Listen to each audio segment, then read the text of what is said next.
মধ্যপ্রাচ্যের আকাশে এতদিনের চেনা সমীকরণ ও মার্কিন শ্রেষ্ঠত্বের দম্ভ স্রেফ ৪৮ ঘন্টার এক ঝোড়ো অপারেশনে ধুলোয় মিশিয়ে দিয়েছে ইরান। গত ৮ জুলাই থেকে শুরু হওয়া তেহরানের এই নতুন ইয়ার ডক্ট্রিন বা আকাশযুদ্ধ কৌশল শুধু কোনো সামরিক জবাব নয়, এটি আধুনিক সমরবিদ্যার ইতিহাসে এক নির্মম মাস্টার ক্লাস। আমেরিকা আর তার আরব মিত্রদের বিলিয়ন বিলিয়ন ডলারের অত্যাধুনিক ডিফেন্স শিল্ডকে ইরান কিভাবে স্রেফ দামি ধাতব বস্তুর স্তূপে পরিণত করল তা দেখে এখন বিশ্বজুড়ে প্রতিরক্ষা বিশ্লেষকদের কপালে চিন্তার ভাঁজ। প্রথম অঙ্ক, গাণিতিক ফাঁদ ও ব্যালিস্টিক ক্ষেপণাস্ত্রের চাল। ইরানের এই আক্রমণের ব্লুপ্রিন্ট ছিল অবিশ্বাস্য রকমের ছন্দবদ্ধ ও সুপরিকল্পিত। প্রথম দিন অর্থাৎ ৮ জুলাই ইরান একযোগে ৮৫টি মার্কিন লক্ষ্যবস্তুতে ব্যালিস্টিক ক্ষেপণাস্ত্রের বৃষ্টি শুরু করে। এটি কোনো সাধারণ আক্রমণ ছিল না, এটি ছিল একটি মনস্তাত্ত্বিক ও গাণিতিক ফাঁদ। এই ক্ষেপণাস্ত্রগুলো রুখতে গিয়ে কুয়েত, কাতার ও বাহরাইনের মতো আরব দেশগুলোর প্রতিরক্ষা বাহিনী তাদের আকাশসীমা বাঁচাতে মরিয়া হয়ে ওঠে।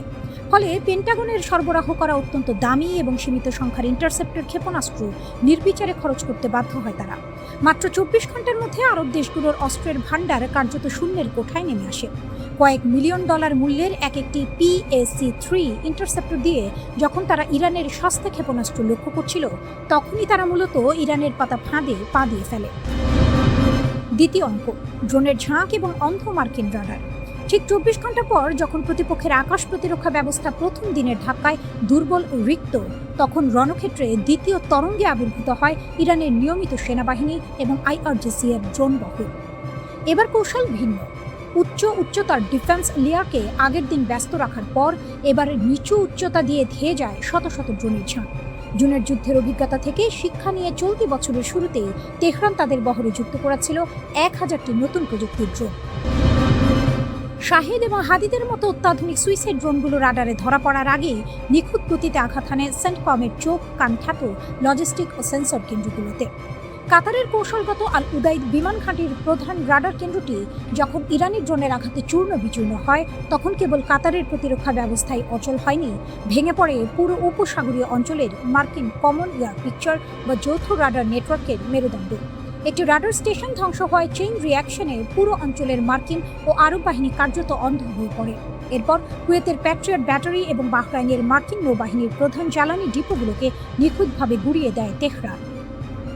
এই অপারেশনের সবচেয়ে বড় চমক ছিল প্রথাগতভাবে আলাদা থাকা ইরানের IRGC এবং ৮ দেশের মধ্যকার অভূতপূর্ব নিখুঁত সমন্বয়। তেহরানের শীর্ষ মহলে যে দীর্ঘমেয়াদী যুদ্ধের একটি অত্যন্ত গোপনীয় ব্লুপ্রিন্ট তৈরি ছিল, এই আক্রমণ তারই প্রমাণ। ইরানের শীর্ষ নেতা মোস্তফা খামেনির দীর্ঘ অনুপস্থিতি কিংবা ভেতরের রাজনৈতিক গুঞ্জন, কোনো কিছুই যে ইরানের সামরিক যন্ত্রের এই ক্ষুরধার দক্ষতায় বিন্দুমাত্র প্রভাব ফেলতে পারেনি, তা ওয়াশিংটনকে সবচেয়ে বেশি ভাবিয়ে তুলছে। একই সঙ্গে অর্থনৈতিক গতিতেও আমেরিকাকে পুরোপুরি দেউলিয়া করে ছেড়েছে ইরান। একদিকে আমেরিকার আকাশচুম্বী দামি ও উৎপাদন সীমাবদ্ধ ক্ষেপণাস্ত্র, অন্যদিকে ইরানের সস্তা কিন্তু ভয়াবহ কার্যকর ড্রোনের অফুরন্ত ফ্যাক্টরি প্রোডাকশন। এই ভারসাম্যহীনতার যুদ্ধে পেন্টাগন এখন সম্পূর্ণ দিশেহারা।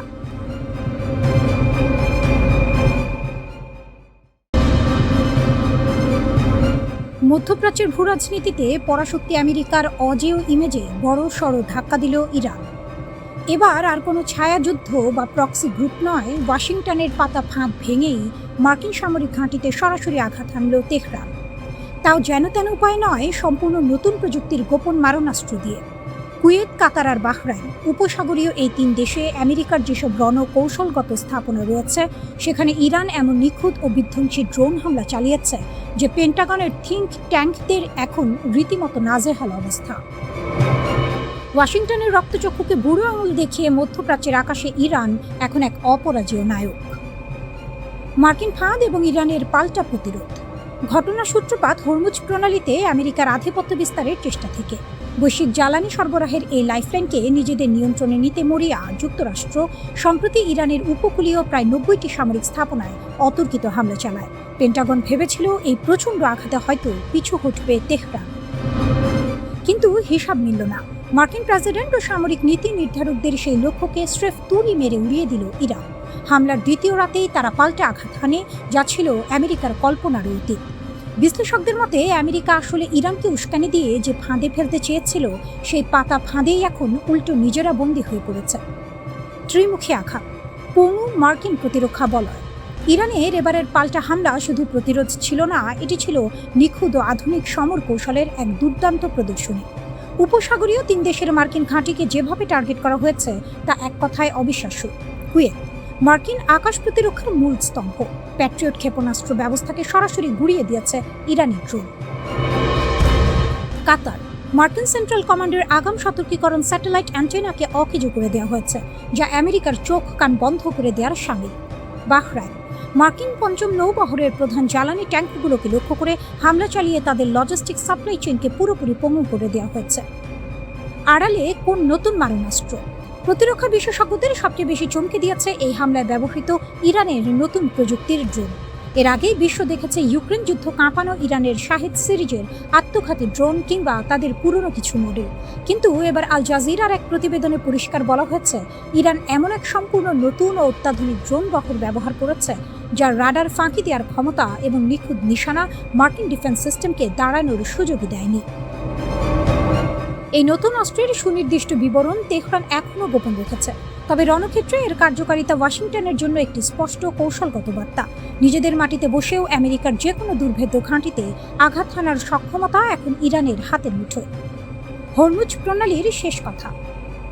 যুদ্ধক্ষেত্রে শেষ পর্যন্ত ফলাফল নির্ধারণ করে সেই যে নিজের অবস্থানে অনড় থাকে। আমেরিকা চায় না হরমুজ প্রণালীর নিয়ন্ত্রণ ইরানের হাতে থাকুক, কিন্তু তেহরানও নাছোড়বান্দা। এই জলসীমার সার্বভৌমত্ব তাদের অস্তিত্বের সঙ্গে জড়িত। মার্কিন হামলার জবাবে কয়েক গুণ বেশি শক্তিতে পাল্টা আঘাত এনে ইরান প্রমাণ করেছে পরাশক্তির সামনে মাথা নোয়ানোর দিন শেষ।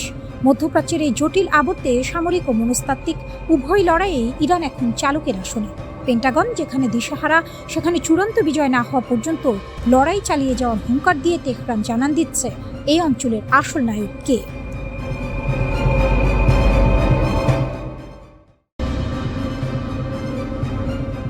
$500 একটা ড্রোন, আর তার সামনে মাথা নত করছে $বিলিয়ন সামরিক বাহিনী। এটা কোনো সিনেমার গল্প নয়, এটা লেবাননের সীমান্তে প্রতিদিনের বাস্তবতা। হিজবুল্লাহ এমন এক অস্ত্র হাতে তুলে নিয়েছে যার বিরুদ্ধে ইসরায়েলের সবচেয়ে আধুনিক প্রযুক্তিও কার্যত অসহায়। ছোট, দ্রুত, সস্তা এই 3 বৈশিষ্ট্যের ড্রোন দিয়ে তারা আধুনিক যুদ্ধের সংজ্ঞাটাই পাল্টে দিচ্ছে। মাছি দিয়ে হাতি মারার কৌশল। FPV drone, first person view. Pilot মাথায় গগলস পরে বসে থাকে কিলোমিটার দূরে, আর ড্রোনের চোখ দিয়ে দেখতে পায় সামনে কি আছে, একজন সৈনিক, একটা গাড়ি, একটা বাংকার। লক্ষ্য ঠিক করো, ঝাঁপিয়ে পড়ো। ওয়াল স্ট্রিট জার্নালের রিপোর্ট বলছে হিজবুল্লাহ এই কৌশলকে শিল্পের পর্যায়ে নিয়ে গেছে। বিস্ফোরক বোঝাই ড্রোন সরাসরি ইসরায়েলি সেনাদের উপর আছড়ে পড়ছে, নির্দিষ্ট সৈনিককে লক্ষ্য করে ঢুকে যাচ্ছে ফাঁক ফোকর দিয়ে। ইসরায়েলি বাহিনী মাথার উপর জাল টানছে, মাথা তৈরি করছে, আড়াল খুঁজছে, কিন্তু ঠেকাতে পারছে না। যে অস্ত্র রাডারকেও ফাঁকি দেয়, এই ড্রোনের শক্তি কোথায়? প্রথমত, এটা উড়ে একেবারে মাটির কাছাকাছি। ঐতিহ্যবাহী রাডার ব্যবস্থা এই উচ্চতায় কাজ করে না ঠিক মতো। পাহাড়ি আর ঘনবসতিপূর্ণ এলাকায় এই সমস্যা আরো তীব্র। দ্বিতীয়ত, কিছু মডেল রেডিও সিগন্যালের বদলে ফাইবার অপটিক তার ব্যবহার করে, মানে ইসরায়েলের সবচেয়ে উন্নত জ্যামিং প্রযুক্তি এখনো পুরোপুরি অকেজো। সিগন্যাল জ্যাম করবে কিভাবে যখন সিগন্যালই নেই? তৃতীয়ত, এটা বানাতে লাগে বাজারে পাওয়া সাধারণ যন্ত্রপাতি। কয়েকশো থেকে কয়েক হাজার ডলারে একটা ড্রোন তৈরি। হাজার হাজার বানাও, ঝাঁকে ঝাঁকে ছেড়ে দাও। এর বিরুদ্ধে আয়রন ডোম বা অন্য ব্যয়বহুল ইন্টারসেপ্টর ব্যবহার করা মানে $1 জিনিস আটকাতে $100 খরচ করা। হিসাবটা ইসরায়েলের জন্য চরম লোকসানের। যুদ্ধক্ষেত্রে মনোবলের যুদ্ধ। ইসরায়েলি সেনারা আজ গাজা, লেবানন, উত্তর সিরিয়া একসঙ্গে একাধিক রণাঙ্গনে লড়ছে। অক্টোবর 2023 সাল থেকে থামা নেই। হারেটস পত্রিকার বিস্ফোরক রিপোর্ট বলছে এই ক্রমাগত চাপে IDF এর ভেতরে মানসিক স্বাস্থ্য সংকট চরম আকার নিয়েছে। 2025 সালে ইসরায়েলি সেনাবাহিনীতে আত্মহত্যার সংখ্যা 15 বছরের মধ্যে সর্বোচ্চ। চলতি বছর এপ্রিল মাসে 6 জন সক্রিয় সেনা প্রাণ দিয়েছেন নিজের হাতে। রিজার্ভ থেকে ফিরে আসা আরও 3 জন, 2 জন পুলিশ কর্মকর্তা। একজন নাম না প্রকাশ করা সৈনিকের কথা হারেটস তুলে ধরেছে। তার ভাষায়, গোলাবারুদ আর ইন্টারসেপ্টরে বিলিয়ন ডলার ঢালছে আর মানুষের মানসিক স্বাস্থ্যে সঞ্চয় করছে। এটা ধমনী কাটা রক্তক্ষরণে ব্যান্ডেজ লাগানোর মতো। আর 2026 সালে ইসরায়েল রিজার্ভ সেনাদের বাধ্যতামূলক মনোবৈজ্ঞানিক মূল্যায়ন বাতিল করে দিয়েছে। মানে যুদ্ধক্ষেত্র থেকে ফেরা সৈনিকরা ভেতরে ভেতরে পুড়তে ঘরে ফিরছে, কোনো সাহায্য ছাড়াই। ইরানের বড় ছবি। এই ড্রোন যুদ্ধকে আলাদা করে দেখলে চলবে না, এটা ইরানের বৃহত্তর কৌশলের একটি অংশ। ইরানের সশস্ত্র বাহিনী সরাসরি বলে দিয়েছে মার্কিন ইসরায়েলি যুদ্ধ আবার শুরু হওয়ার সম্ভাবনা প্রবল। তারা সর্বোচ্চ সতর্কতায় আছে। যুদ্ধবিরতির এই সময়টাকে তারা ব্যবহার করছে নিজেদের গুছিয়ে নিতে, ক্ষেপণাস্ত্র ভান্ডার পূরণ করতে, ড্রোন বাহিনী সাজাতে, সামরিক কৌশল ঝালাই করতে। হিজবুল্লাহ ড্রোন যুদ্ধ আসলে ইরানের পরীক্ষাগারে তৈরি কৌশল, যা লেবাননে কাজ করছে, তা ইরান শিখছে। রাশিয়া ইউক্রেন যুদ্ধে FPV ড্রোনের কার্যকারিতা দেখে গোটা দুনিয়া নড়ে চড়ে বসেছে। ইরান আর হিজবুল্লাহ সেই পাঠ আগেই নিয়ে নিয়েছে। ইসরায়েল যেখানে অবাক হয়ে দেখছে, ইরান সেখানে পরের চাল সাজাচ্ছে।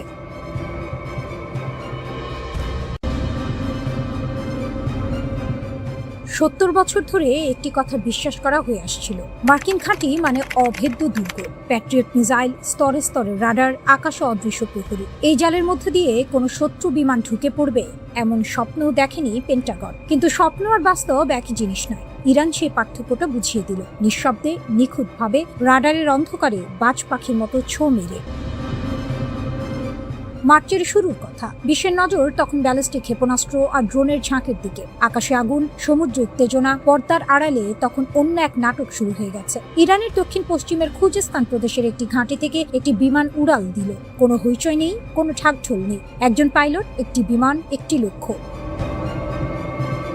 বিমানটি উড়ল মাটির কাছ ঘেঁষে, পারস্য উপসাগরের ঢেউয়ের মাথা ছুঁই ছুঁই করে। কয়েক ডজন মিটার উচ্চতা, ভূমির বক্রতার আড়ালে লুকিয়ে রাডারের দৃষ্টিসীমার নিচে থেকে এগিয়ে চলল কুয়েতের দিকে। এই কৌশলের নাম লো অল্টিটিউড পেনিট্রেশন, পৃথিবীর বুক আঁকড়ে ধরে শত্রুর চোখ ফাঁকি দেয়া। রাডার দিগন্তের নিচে যা থাকে তা সে দেখতে পায় না। ইরান ঠিক এই অন্ধ জায়গাটাতে আঘাত করল। আর ঠিক সেই মুহূর্তে উপর থেকে শত শত ক্ষেপণাস্ত্র আর ড্রোন ঝাঁক বেঁধে আসছিল। মার্কিন প্রতিরক্ষা ব্যবস্থা তখন হাজার হাত দিয়ে উপরের আক্রমণ ঠেকাতে ব্যস্ত। সেই বিশৃঙ্খলার সুযোগে ঢেউয়ের মতো নিচু হয়ে কুয়েতের ক্যাম্প বুহরিং ঘাঁটিতে ঢুকে পড়ল সেই একাকী বাজ পাখি। বোমা ফেলল, লক্ষ্যে আঘাত করল, তারপর নিরাপদে ফিরে এলো ঘরে। গোটা অভিযানে কেউ টের পায়নি। 1953 সালের পরে প্রথম কোনো শত্রু যুদ্ধ বিমান মার্কিন ঘাঁটিতে বোমা ফেলল। 70 বছরের অহংকার এক ঝটকায় ধুলায় মিশে গেল। আর যে বিমান এই অসাধ্য সাধন করলো, সেটি কোনো অত্যাধুনিক পঞ্চম প্রজন্মের জেট নয়। এটি হেসা কোসার, ইরানের নিজের হাতে করা, নিজের ঘামে তৈরি। পশ্চিমা বিশ্লেষকরা F5 প্ল্যাটফর্মকে সেকেলে বলে উড়িয়ে দিয়েছিল বহুদিন আগে, কিন্তু ইরান সেই তাচ্ছিল্যকে গ্রাহ্য করেনি। 1987 সাল থেকে শুরু হয়েছিল যাত্রা, রিভার্স ইঞ্জিনিয়ারিং, নিজস্ব গবেষণা, 4 দশকের নিরলস পরিশ্রম। আজ কোসারে 88% যন্ত্রাংশ ইরানের নিজের। আধুনিক digital cockpit, multipurpose radar, laser, GPS navigation, সবটাই তেহরানের ইঞ্জিনিয়ারদের মেধার ফসল। অবরোধ যাকে দমাতে চেয়েছিল, সে ঘরে বসেই নিজের ডানা গুজিয়ে নিয়েছে। প্রেসিডেন্ট ট্রাম্প দাবি করেছিলেন ইরানের বিমান বাহিনী পুরোপুরি ধ্বংস। কোসারের এই অভিযান সেই দাবির মুখে সপাটে চপেটাঘাত করেছে। 7টি দেশে মার্কিন ঘাঁটিতে ইরানের সম্মিলিত হামলায় বিলিয়ন ডলারের ক্ষতি হয়েছে। হ্যাঙ্গার পুড়েছে, কমান্ড হেডকোয়ার্টার ধ্বংস হয়েছে, যোগাযোগ অবকাঠামো ভেঙে পড়েছে। তবে ইট পাথরের ক্ষতির চেয়ে বড় ক্ষতি হয়েছে আত্মবিশ্বাসের। পেন্টাগনের সেই দীর্ঘদিনের দম্ভ, আমাদের ঘাঁটি অভেদ্য, সেই দম্ভ আজ চূর্ণ। ইরান প্রমাণ করেছে শক্তি মানে সবসময় সবচেয়ে বড় বোমা নয়। শক্তি মানে শত্রুর দুর্বলতা চেনার বুদ্ধি, সঠিক মুহূর্তে সঠিক আঘাত করার সাহস। রাডারের অন্ধকারে যে বাজ পাখি উঠতে শিখেছে, তাকে শুধু আকাশ দিয়ে আটকানো যায় না।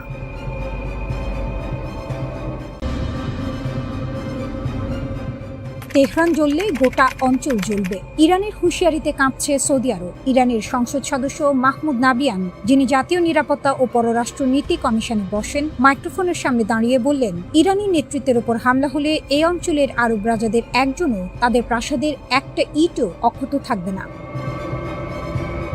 এটা গালি না, এটা হুমকিও শুধু না, এটা একটা কৌশলগত বার্তা যা পাঠানো হয়েছে রিয়াদ, আবুধাবি, দোহা আর মানামার দিকে, যেখানে যেখানে আমেরিকার সামরিক ঘাঁটি আছে।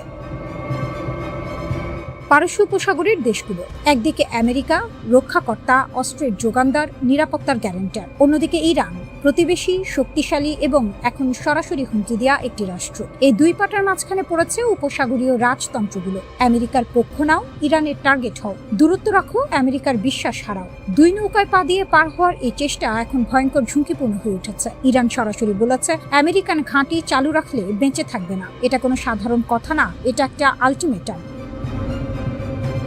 এদিকে ওয়াশিংটনে চলছে অন্য হিসাব। মার্কিন সেন্ট্রাল কমান্ডের প্রধান অ্যাডমিরাল ব্র্যাডলি কুপার নাকি প্রেসিডেন্ট ট্রাম্পকে একটা পরিকল্পনা উপস্থাপন করেছেন, ফাইনাল ব্লো, সংক্ষিপ্ত শক্তিশালী আঘাতের একটা ঢেউ, যা ইরানকে আলোচনার টেবিলে বসতে বাধ্য করবে।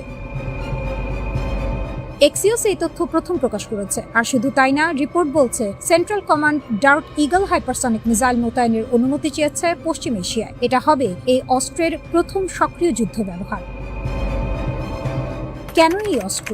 কারণ ইরান তার ক্ষেপণাস্ত্র লঞ্চার সরিয়ে নিয়েছে এমন জায়গায় যেখানে আমেরিকার বর্তমান মিসাইল পৌঁছায় না। ইরান আগেই বুঝে গেছে আমেরিকা কি করতে পারে এবং সে অনুযায়ী নিজেকে সরিয়ে নিয়েছে। এটাকে বলে রণকৌশলী বুদ্ধিমত্তা। আরাশ ড্রোন, নতুন অস্ত্রের মঞ্চায়ন। আর ঠিক এই মুহূর্তে তেহরানের রাস্তায় কি হলো? ইরানের ইসলামিক রিভলিউশনারি গার্ড কর্পস প্রথমবারের মতো প্রকাশ্যে নিয়ে এলো নতুন প্রজন্মের আরাশ ড্রোন। ইনকেলাব স্কোয়ারে হাজার হাজার মানুষ, জাতীয় পতাকা হাতে, উৎসবের আমেজ, আর ট্রাকের উপর দুটো আরাশ ড্রোন, যা দেখে ওয়াশিংটন আর তেল আবিব চুপ হয়ে যায়। আরাশ 2 এর কথা মনে আছে? গত 21 মার্চ ইসরায়েলের বেন গুরিয়ন আন্তর্জাতিক বিমানবন্দরে আঘাত হেনেছিল বলে রিপোর্ট। 2000 কিলোমিটারের বেশি পাল্লা, 150 থেকে 260 কেজি ওয়ারহেড। রাডারে ধরা কঠিন, কারণ রাডার ক্রস সেকশন অত্যন্ত কম। নতুন আরাশ তার উত্তরসূরি। বিস্তারিত এখনো প্রকাশিত হয়নি, কিন্তু সবাই জানে যা এসেছে তা আরও শক্তিশালী। ইরানি নৌবাহিনী প্রধান শাহরাম ইরানি বললেন, শীঘ্রই এমন একটি অস্ত্র দেখবে যা দেখে তারা ভয় পাবে। আশা করি তাদের স্ট্রোক না হয়। আর তারপর যোগ করলেন, আমেরিকা আর ইসরায়েল ভেবেছিল ইরানকে দ্রুত কাবু করা যাবে। এই ধারণা এখন সামরিক মহলে রসিকতার বিষয় হয়ে গেছে। এটা রাগের কথা না, এটা আত্মবিশ্বাসের কথা। যে মানুষ কোণঠাসা সে এভাবে কথা বলে না, যে মানুষ জানে তার হাতে কি আছে সে এভাবে কথা বলে। তেহরান এখন একটাই বার্তা দিচ্ছে, আমাকে একা মারতে এসো না, কারণ আমি একা পড়বো না। উপসাগরের রাজারা ভাবছেন আমেরিকা হিসাব কষছে, ইসরায়েল প্রস্তুতি নিচ্ছে, আর ইরান রাস্তায় উৎসব করছে, নতুন ড্রোন দেখাচ্ছে, মাথা উঁচু করে দাঁড়িয়ে আছে।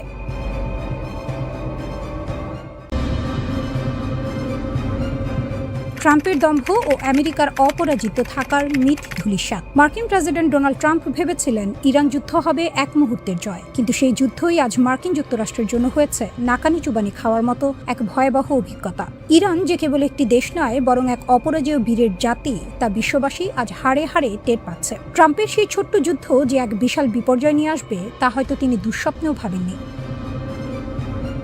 মার্কিন সামরিক বাহিনীর তথাকথিত দাপট আজ তাসের ঘরের মতো ভেঙে পড়েছে। যুদ্ধের শুরুতে ইরান যে ক্ষেপণাস্ত্র ও ড্রোনের ঝাঁক পাঠিয়েছিল তা সামলাতে গিয়েই আমেরিকার জমানো ভান্ডার প্রায় শেষ।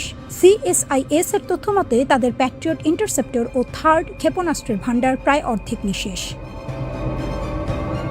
মার্কিন ঘাঁটি, কমান্ড হেডকোয়ার্টার, রানওয়ে সবই ধ্বংসস্তূপের সাক্ষী। অথচ ট্রাম্প ভেবেছিলেন ভেনেজুয়েলার মতো খুব সহজেই লক্ষ্য অর্জন করবেন। সেই আকাশকুসুম কল্পনা বাস্তবতার নিরিখে চুরমার হয়ে গেছে। মার্কিন সামরিক সক্ষমতা পুনরুদ্ধারে তাদের এখন অন্তত 3 বছর সময় লাগবে, যা বর্তমান বিশ্বে তাদের শ্রেষ্ঠত্বকে বড়সড় চ্যালেঞ্জের মুখে দাঁড় করিয়েছে।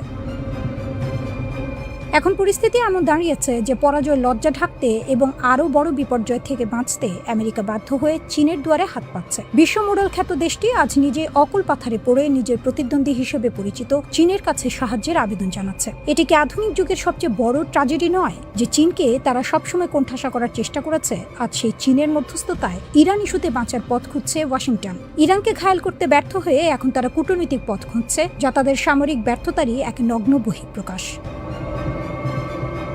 ইরানের এই অভাবনীয় সাফল্যের পেছনে কেবল তাদের নিজেদের ইস্পাত কঠিন মনোবল নয়, বরং বন্ধু রাষ্ট্রগুলোর কৌশলগত সমর্থন রয়েছে। রাশিয়ার প্রেসিডেন্ট ভ্লাদিমির পুতিন পরিষ্কার বার্তা দিয়েছেন, ইরান একা নয়। ইরানের সাথে রাশিয়ার কৌশলগত সম্পর্কও এখন যে কোনো সময়ের চেয়ে বেশি শক্তিশালী। পাশাপাশি বেইজিং তেহরানের অর্থনৈতিক ও প্রযুক্তিগত মৈত্রী বিশ্ব রাজনীতির সমীকরণ পুরোপুরি বদলে দিয়েছে। ইরান যেন এক পাহাড় সম আত্মবিশ্বাস নিয়ে দাঁড়িয়ে আছে। তাদের এই অকুতভয় অবস্থানে আমেরিকার দীর্ঘদিনের আধিপত্য সিংহাসন আজ নড়বড়ে। ইরান, রাশিয়া, চীন এই 3 দেশের সম্পর্ক এখন আগের চেয়ে অনেক বেশি গভীর ও সংহত। যদি এই ত্রিশক্তির সমন্বয়ে বাস্তবে আরো গতি পায়, তবে বিশ্ব রাজনীতিতে আমেরিকার দাদাগিরি চিরতরে বিদায় নেবে, এটাই নিশ্চিত।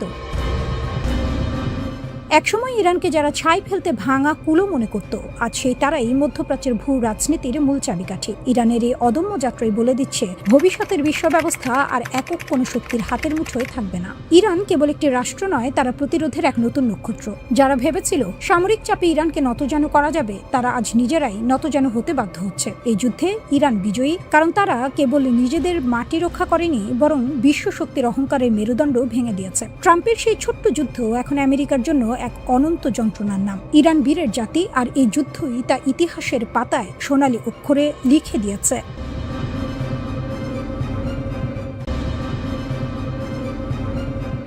স্টারলিংকের জাল ছিঁড়ে দিল তেহরান। গোয়েন্দার খেলায় ইরানি শেষ হাসি হাসল। রাতের তেহরান শহর ঘুমিয়ে পড়েছে, রাস্তায় গাড়ির শব্দ কমে এসেছে। ইউসুফ আবাদ জেলার একটি সাধারণ অ্যাপার্টমেন্ট বিল্ডিং। বাইরে থেকে দেখলে পড়শির চোখে কিছুই ধরা পড়ার কথা নয়, কিন্তু সেই ভবনের একটা ফ্ল্যাটের দরজা ভেঙে যখন ইরানি পুলিশ ঢুকল, তখন যা দেখল তা রীতিমতো হতবাক করার মতো। ঘরের মেঝেতে ছড়ানো স্যাটেলাইট ডিভাইস, কোণে এনক্রিপ্টেড যোগাযোগের সরঞ্জাম, দেয়ালে মানচিত্র, আর ল্যাপটপের স্ক্রিনে ভেসে উঠছে বিদেশি গোয়েন্দা সংস্থার সাথে চলমান কথোপকথন। এটা কোনো সিনেমার সেট নয়, এটা বাস্তব, এবং এটাই ছিল আমেরিকার স্টারলিংক স্যাটেলাইট ইন্টারনেট ব্যবহার করে গড়ে ওঠা একটি পূর্ণাঙ্গ গুপ্তচর নেটওয়ার্কের কেন্দ্রবিন্দু।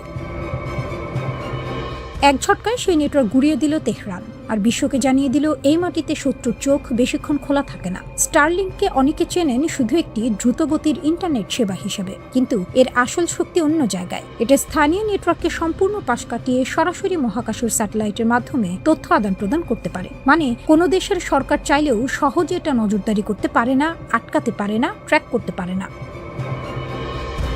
ইরানের মতো দেশে, যেখানে তথ্যের উপর রাষ্ট্রের লোহার মুঠো, যেখানে ইন্টারনেট নিয়ন্ত্রণ রাষ্ট্রীয় নিরাপত্তার অংশ, সেখানে স্টারলিংক হয়ে উঠেছিল বিদেশি গোয়েন্দাদের স্বপ্নের অস্ত্র। ধরা যাবে না, বোঝা যাবে না, থামানো যাবে না, এমনই ধারণা ছিল। কিন্তু ইরান সেই ধারণাটাই ভেঙে দিল। তেহরানের ইউসুফ আবাদের সেই অ্যাপার্টমেন্ট থেকে গ্রেফতারকৃতরা শুধু ছবি বা বার্তা পাঠাচ্ছিল না, পাঠাচ্ছিল সংবেদনশীল স্থানের তথ্য, কৌশলগত, সামরিক, রাষ্ট্রীয় গোপনীয়তা। গন্তব্য ছিল বিদেশে বসে থাকা তথাকথিত শত্রু নেটওয়ার্ক। সিরাজের কাছে ইস্তান প্রদেশেও একই চিত্র।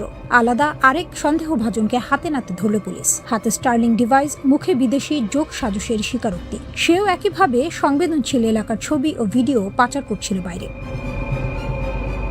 তেহরান এবার স্পষ্ট ভাষায় জানিয়ে দিল, আকাশপথে চরবৃত্তি চললেও জবাব আসবে মাটি ফুঁড়ে। আধুনিক গোয়েন্দাগিরির সংজ্ঞাটাই বদলে যাচ্ছে, আর ইরান সেই নতুন সংজ্ঞার সাথে তাল মিলিয়ে নিজেকে প্রস্তুত করে ফেলেছে। এটা শুধু কয়েকজনের গ্রেফতার নয়, এটা একটি বার্তা। প্রযুক্তি যতই উন্নত হোক, ইরানের নিরাপত্তা বলয় ভেদ করা সহজ নয়। হরমুজের চাবি ইরানের হাতে। ট্রাম্পের ঘুম উড়ে গেছে। গোয়েন্দা নাটকের মাঝে আরেক রণাঙ্গনে সরব তেহরান। মার্কিন প্রেসিডেন্ট ডোনাল্ড ট্রাম্প আলোচনার প্রস্তাব পাঠিয়েছেন। ইরান সেই প্রস্তাব যাচাই করছে, তবে নিজের শর্তে, নিজের ছন্দে। পাকিস্তানকে মধ্যস্থতাকারী রেখে তেহরান জানিয়েছে, আমেরিকা যদি অবরোধ তুলে নেয়, যুদ্ধ বন্ধ করে, তাহলে হরমুজ প্রণালী খুলে দেওয়া হবে। ট্রাম্প এখনও সেই প্রস্তাব গিলতে পারেননি, কারণ গিলতে গেলে গলায় আটকায়। কারণ এই প্রস্তাব মানা মানে স্বীকার করে নেওয়া ইরান হেরে যায়নি। একটু থামো, হরমুজ প্রণালীর ভূগোলটা বুঝুন। পারস্য উপসাগর থেকে বিশ্বের বাকি অংশে তেল পাঠানোর একমাত্র জলপথ এটি। প্রতিদিন প্রায় 2 কোটি ব্যারেল তেল এই সরু পথ দিয়ে বয়ে যায়। সৌদি আরব, ইরাক, কুয়েত, সংযুক্ত আরব আমিরাত, সবার তেল এই একটাই দরজা দিয়ে বের হয়। সেই দরজার চাবি এখন ইরানের হাতে। ইরান পরিষ্কার বলছে, হরমুজে আমাদের পদক্ষেপ আন্তর্জাতিক সামুদ্রিক আইনের আলোয় সম্পূর্ণ বৈধ। ইরান 1982 সালের জাতিসংঘের সমুদ্র আইন কনভেনশনের পক্ষ নয়, তাই সেই চুক্তি তার উপর চাপিয়ে দেওয়া যাবে না। আর যদি কোনো বিপর্যয় ঘটে, তার দায় আক্রমণকারীদের, আমেরিকার ও দোসরদের।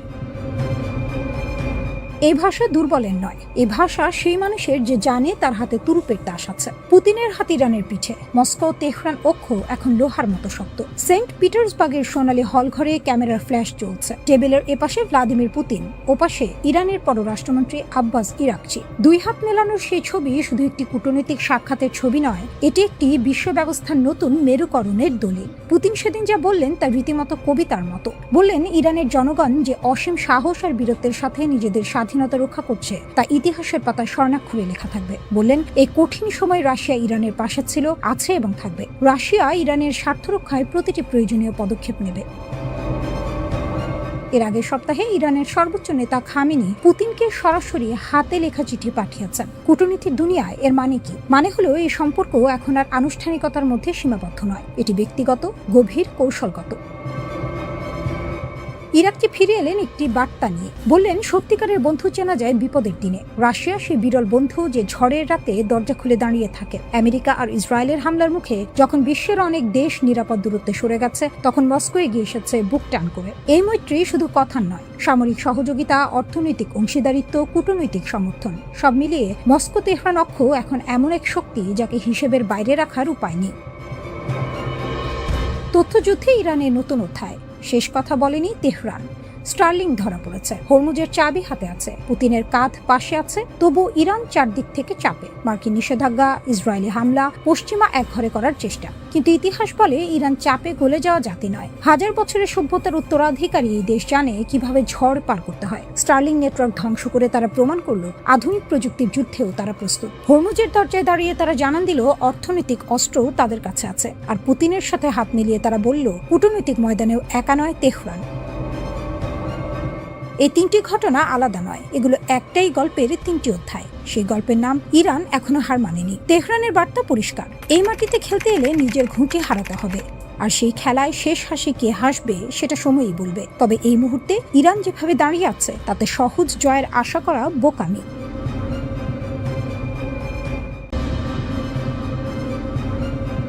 ইরানের পারমাণবিক কর্মসূচি নিয়ে বিশ্ব রাজনীতিতে এখন দা কুমড়ো সম্পর্ক। একদিকে পশ্চিমা বিশ্বের নিষেধাজ্ঞা আর হুঁশিয়ারি, অন্যদিকে তেহরানের নিজেদের অবস্থান অটল থাকা। সব মিলিয়ে মধ্যপ্রাচ্যের ভূ রাজনীতি এখন তপ্ত কড়াইয়ের মতো ফুটছে। সাম্প্রতিক তথ্যানুসারে ইরানের কাছে যে পরিমাণ সমৃদ্ধ ইউরেনিয়াম আছে তা দিয়ে পারমাণবিক অস্ত্র তৈরি করা কেবল সময়ের ব্যাপার কিনা তা নিয়ে চলছে চুলচেরা বিশ্লেষণ। তবে এই পুরো নাটকে ইরান নিজেকে এক অপরাজেয় নায়কের আসনে বসিয়ে বিশ্বকে চ্যালেঞ্জ ছুড়ে দিচ্ছে। প্রাকৃতিক ইউরেনিয়ামকে অস্ত্রোপযোগী করতে হলে তাকে আকাশকুসুম কল্পনা থেকে বাস্তবে নামিয়ে আনতে হয় এক দীর্ঘ প্রক্রিয়ার মাধ্যমে। ইউরেনিয়াম 235 আইসোটোপের ঘনত্ব বাড়ানোই হল সমৃদ্ধকরণ। ইরান ইতিমধ্যে 60% পর্যন্ত সমৃদ্ধ ইউরেনিয়ামের বিশাল এক মজুদ গড়ে তুলেছে। আন্তর্জাতিক পরমাণু শক্তি সংস্থা IAEA এর প্রধান রাফায়েল গ্রসের মতে তেহরানের বর্তমান মজুদ দিয়ে অন্তত 10টি পারমাণবিক বোমা তৈরি করা সম্ভব। পশ্চিমা শক্তিগুলো যখন ইরানকে চোখ রাঙানি দিচ্ছে, তখন তেহরান অত্যন্ত ধূর্ততার সাথে তাদের তুরুপের তাস খেলছে। 20% সমৃদ্ধকরণ ছিল একটি বড় মাইল ফলক, যা তারা অনায়াসেই পার করেছে। এখন 60% থেকে 90% অস্ত্রমান পৌঁছানো তাদের জন্য ডাল ভাত। বিশ্বমঞ্চে ইরান এখন এমন এক নায়কের ভূমিকায় যে শত বাধা বিপত্তি সত্ত্বেও নিজের সার্বভৌমত্বের প্রশ্নে নড়চড় করতে রাজি নয়। ডোনাল্ড ট্রাম্পের মতো নেতারা যখন দাবি করেন যে ইরান তাদের ইউরেনিয়াম মজুদ হস্তান্তর করতে রাজি হয়েছে, তখন তেহরান অত্যন্ত দাপটের সাথে তা নাকচ করে দেয়। উপপররাষ্ট্রমন্ত্রী সাঈদ খতিবজাদের ভাষায় এমন প্রস্তাব একেবারে অগ্রহণযোগ্য। ইরান নিজেকে প্রমাণ করতে চায় যে তারা কোনো অন্ধি সন্ধি করে টিকে থাকতে আসেনি, বরং তারা নিজেদের ভূগর্ভস্থ স্থাপনা, বিশেষ করে ইস্পাহানের মতো সুরক্ষিত দুর্গে বসে বিজ্ঞানের চরম শিখরে পৌঁছাতে চায়। গত বছরের বিমান হামলার ক্ষত নিয়েও ইরান দমে যাওয়ার পাত্র নয়। তারা পরিষ্কার জানিয়ে দিয়েছে সমৃদ্ধ ইউরেনিয়াম হস্তান্তর নয়, বড় জোর তা লক্ষ্য করা হতে পারে। তাদের এই তেজস্বী অবস্থান এটাই জানান দেয় যে তারা কোনো পরাশক্তির কাছে মাথা নত করবে না। ইরান বেশ জোর দিয়ে দাবি করে তাদের পারমাণবিক কর্মসূচি সম্পূর্ণ শান্তিপূর্ণ। IAEA বলছে তারা কোনো সক্রিয় পারমাণবিক অস্ত্র কর্মসূচির প্রমাণ পায়নি। তবে অস্ত্রমানের ইউরেনিয়াম তৈরি করাই শেষ ধাপ নয়। একটি কার্যকর বোমা বানাতে আরও জটিল কিছু ধাপ পার হওয়া প্রয়োজন, যেমন ওয়ারহেড ডিজাইন, সংযোজন এবং ডেলিভারি সিস্টেম তৈরি। স্বাধীন অস্ত্র নিয়ন্ত্রণ বিশেষজ্ঞ প্যাট্রিসিয়া লুইস বলেন, 2003 সাল পর্যন্ত ইরান ওয়ারহেড নকশার কিছু সক্ষমতা তৈরি করেছিল। এরপর সেই কর্মসূচি বন্ধ হয়েছে বলে মনে হয়। তবে তিনি সতর্ক করে বলেন, 2015 সালের চুক্তি ভেঙে পড়া এবং নতুন চুক্তির আলোচনা বারবার ব্যর্থ হওয়ার পর ইরান আবার ওয়ারহেড তৈরির সক্ষমতা বাড়ানোর পথে হাঁটতে পারে। 2025 সালের মে মাসে যুক্তরাষ্ট্রের ডিফেন্স ইন্টেলিজেন্স এজেন্সির এক মূল্যায়নে বলা হয়, ইরান সম্ভবত এক সপ্তাহেরও কম সময়ে একটি ডিভাইসের জন্য পর্যাপ্ত অস্ত্রমানের ইউরেনিয়াম উৎপাদন করতে পারে।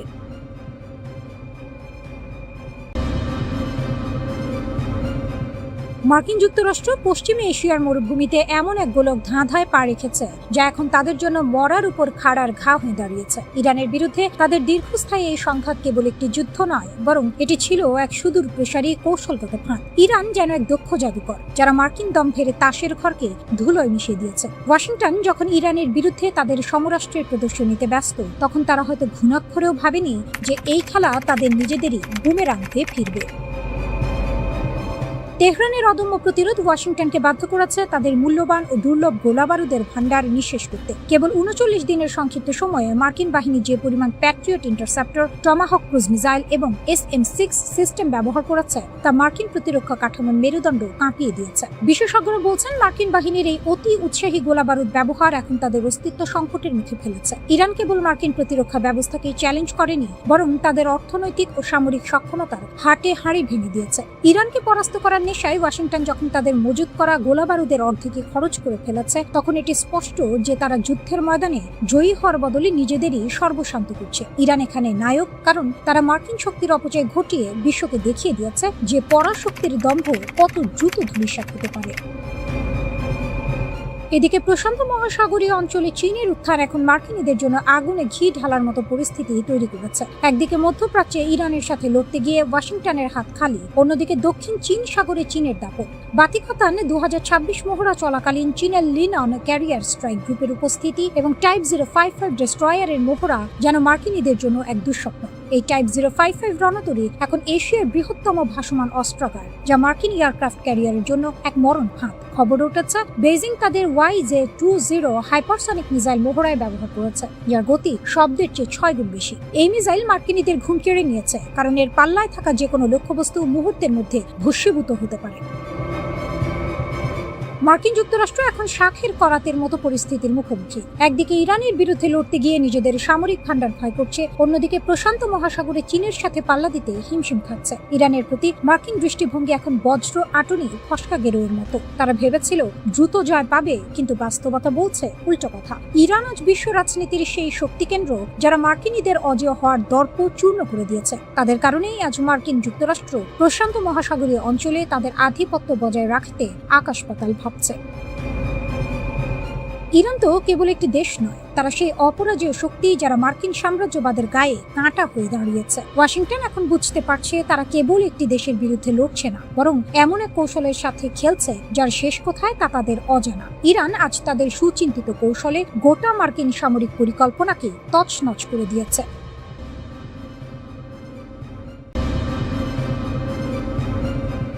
ইরানের ক্ষমতার করিডোরে এখন এক অদ্ভুত নিস্তব্ধতা। আয়াতুল্লাহ আলী খামেনির প্রস্থান যেন এক বিশাল শূন্যতা তৈরি করেছে, যা পূরণ করতে গিয়ে দেশটির শাসনতন্ত্র আজ তালগোল পাকিয়ে ফেলেছে। নতুন সর্বোচ্চ নেতা মোস্তফা খামেনির নাম ঘোষণার পর থেকেই এক রহস্যময় কুয়াশা ঘিরে আছে তেহরানকে। তিনি আছেন অথচ নেই। জনসম্মুখে দেখা না দেওয়া সেই নেতার ইঙ্গিতেই নাকি আজ পুরো দেশ চলছে। এ যেন অন্ধের হস্তি দর্শনের মতো অবস্থা। কে আসল ক্ষমতার ধারক আর কে কেবলই মোড়ক তা বোঝার উপায় নেই।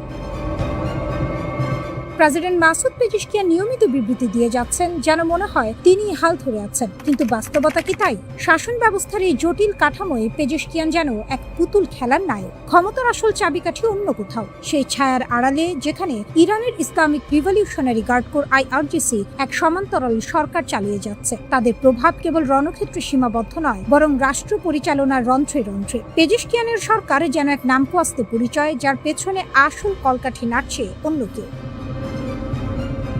পার্লামেন্ট স্পিকার মোহাম্মদ বাঘের গালিবাফ আর পররাষ্ট্রমন্ত্রী আব্বাস আরাকচি যুক্তরাষ্ট্রের সঙ্গে আলোচনায় এখন তারাই দৃশ্যমান। গালিবাফের সঙ্গে IRGCর সম্পর্কটা যেন এক সাপে নেউলে পরিস্থিতির মতো। একদিকে সমঝোতার টেবিল, অন্যদিকে বারুদের গন্ধ। এ যেন দুই নৌকায় পা দিয়ে চলার মতো এক বিপজ্জনক দোটানা। IRGC তাদের অনেক ঊর্ধ্বতন সামরিক কর্মকর্তাকে হারিয়েছে ঠিকই, কিন্তু তাদের দাপট কমেনি এক চুলো। তারা যেন এক ঘর পোড়া গরু, সিঁদুরে মেঘ দেখলেই ভয় পায়। তাই আমেরিকার সঙ্গে আলোচনায় বসতে বা কিছুটা নমনীয় হতে ইরানের অনীহা স্পষ্ট। তারা কি সত্যই চায় শান্তি, নাকি সময় ক্ষেপণ করে নিজেদের গুছিয়ে নিতে চাইছে? এই প্রশ্নগুলোই এখন তেহরানের আকাশে বাতাসের মতো ভাসছে। এই ক্ষমতার অন্দরমহল বড় বিচিত্র। বাইরের মানুষ দেখে একটা স্থিতিশীল রাষ্ট্র, কিন্তু ভেতরে চলে লঙ্কাকাণ্ড। কে আসলে ক্ষমতা হাতে রেখেছে? মোস্তফা খামেনি কি সে অদৃশ্য হাত যিনি সবকিছু নিয়ন্ত্রণ করছেন, নাকি ইরানের ভাগ্যের চাকা ঘুরছে আইআরজিসির খেয়ালি সিদ্ধান্তে? এই অমীমাংসিত প্রশ্নগুলোই এখন তেহরানের রাজনৈতিক স্থিতিশীলতাকে এক বড় ধরনের পরীক্ষার মুখে ফেলেছে।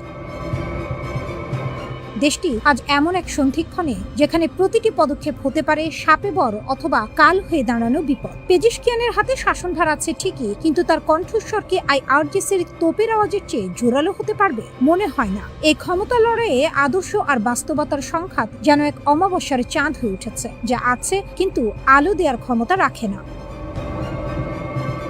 একসময় যে রাষ্ট্রকে মনে হতো এক সুতোয় গাঁথা, আজ তারা নিজের ছায়ার সঙ্গেই চোরাবালি খেলছে। এই রহস্যের আড়ালে কি কোনো নতুন দিনের সূর্যোদয় হবে, নাকি ক্ষমতার এই ভাগ বাটোয়ারা শেষ পর্যন্ত সবটুকু মাটির প্রদীপ নিভিয়ে অন্ধকার ডেকে আনবে? উত্তরটা কারো জানা নেই। হয়তো সময়ের গর্ভেই সেই সত্য লুকিয়ে আছে। আমরা কেবল দূর থেকে দেখছি এক প্রাচীন সভ্যতার নতুন রূপান্তর, যা কখনো নাটকীয়, কখনো ভয়াবহ, আর সব সময়ই রহস্যময়। মানুষের ক্ষমতার লোভ যে কতদূর যেতে পারে তা বোঝার জন্য ইরান এখন এক জীবন্ত পাঠশালা।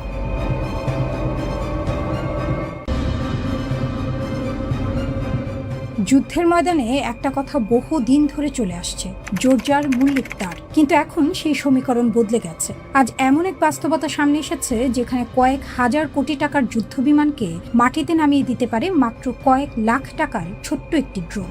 দেখতে খেলনার মতো, কিন্তু কাজ ভয়ঙ্কর। আর এই বিপ্লবের কেন্দ্রবিন্দুতে আছে ইরান। 4 দশকেরও বেশি সময় ধরে কঠোর নিষেধাজ্ঞায় থাকা একটি দেশ কিভাবে এমন প্রযুক্তিগত শক্তি গড়ে তুলল, এই প্রশ্নই এখন বিশ্ব রাজনীতির বড় রহস্য। গল্পটা শুরু 1979 সালের ইসলামী বিপ্লব থেকে। বিপ্লবের পর আমেরিকা ইরানের সঙ্গে সব সম্পর্ক ছিন্ন করে। একসময় আমেরিকার কাছ থেকে কেনা অত্যাধুনিক F-14 টমক্যাট যুদ্ধ বিমানগুলো হয়ে যায় প্রায় অকেজো, কারণ খুচরা যন্ত্রাংশ আর কারিগরি সহায়তা বন্ধ হয়ে যায়। ঠিক তখনই শুরু হয় ইরান ইরাক যুদ্ধ। আকাশ যুদ্ধে ইরান ছিল অনেকটাই পিছিয়ে, কিন্তু সেই দুর্বলতাই তাদের শক্তিতে পরিণত হয়। তারা বুঝতে পারে অন্যের উপর নির্ভর করলে চলবে না, নিজেদের প্রযুক্তি নিজেদেরই বানাতে হবে। এই সময় ইস্পাহানের কিছু তরুণ প্রকৌশলী ও সাধারণ মানুষ মিলে শুরু করেন এক নতুন উদ্যোগ। তাদের লক্ষ্য ছিল কম খরচে এমন কিছু তৈরি করা যা শত্রুর এলাকায় ঢুকে তথ্য নিয়ে আসতে পারে। প্রথম দিকে ড্রোনগুলো ছিল খুবই সাধারণ। কাঠের পাখা আর জ্বালানি রাখার জন্য ব্যবহার করা হতো হাসপাতালের আইভি ব্যাগ। অনেকে এটাকে হাস্যকর মনে করেছিল, কিন্তু 1983 সালে সেই খেলনা ড্রোন যখন শত্রুপক্ষের ভেতরে ঢুকে গুরুত্বপূর্ণ ছবি নিয়ে ফিরে আসে, তখন সবার ধারণা বদলে যায়। সেখান থেকে শুরু ইরানের ড্রোন বিপ্লব। ইরান বুঝে গিয়েছিল তারা কোনোদিন যুক্তরাষ্ট্রের মতো দামি স্টেলথ ফাইটার বানাতে পারবে না, তাই তারা বেছে নেয় অপ্রতিসম যুদ্ধ কৌশল, অর্থাৎ কম খরচে বেশি ক্ষতি করা। ধরা যাক একটি অত্যাধুনিক প্রতিরক্ষা ক্ষেপণাস্ত্র ছুটতে খরচ হয় কয়েক মিলিয়ন ডলার। অন্যদিকে একটি শাহেদ 136 ড্রোন তৈরি করতে খরচ মাত্র কয়েক হাজার ডলার। যদি একসঙ্গে 100টি ড্রোন আকাশে পাঠানো হয়, তবে শত্রুকে সেগুলো ভূপাতিত করতে বিপুল অর্থ ব্যয় করতে হয়। এই অর্থনৈতিক চাপই ইরানের বড় অস্ত্র। কিন্তু প্রশ্ন হলো, নিষেধাজ্ঞার মধ্যে থেকে তারা প্রযুক্তি পায় কোথায়? এখানেই ইরানের কৌশল। তারা বিভিন্ন দেশে ফ্রন্ট কোম্পানি খুলে সাধারণ বাজার থেকে চিপস, মোটর, ক্যামেরা কিনে আনে। তারপর সেগুলোকে সামরিক প্রযুক্তিতে রূপ দেয়। 2022 সালে ইউক্রেনে বিধ্বস্ত একটি ইরানি ড্রোনে আমেরিকান কোম্পানির প্রসেসর পাওয়া গিয়েছিল। অর্থাৎ সাধারণ প্রযুক্তিকে অস্ত্রে পরিণত করার এক অনন্য দক্ষতা অর্জন করেছে ইরান। 2019 সালে সৌদি আরবের তেল স্থাপনায় হামলা ছিল এই কৌশলের বড় উদাহরণ। কয়েকশো কোটি টাকার প্রতিরক্ষা ব্যবস্থা থাকা সত্ত্বেও ড্রোনের আঘাতে বড় ক্ষতি হয়, কারণ ড্রোনগুলো খুব নিচু দিয়ে উড়ে এবং রাডারে ধরা পড়ে না। এই হামলার পর পুরো বিশ্ব বুঝে যায় দামি অস্ত্র থাকলেই নিরাপত্তা নিশ্চিত নয়।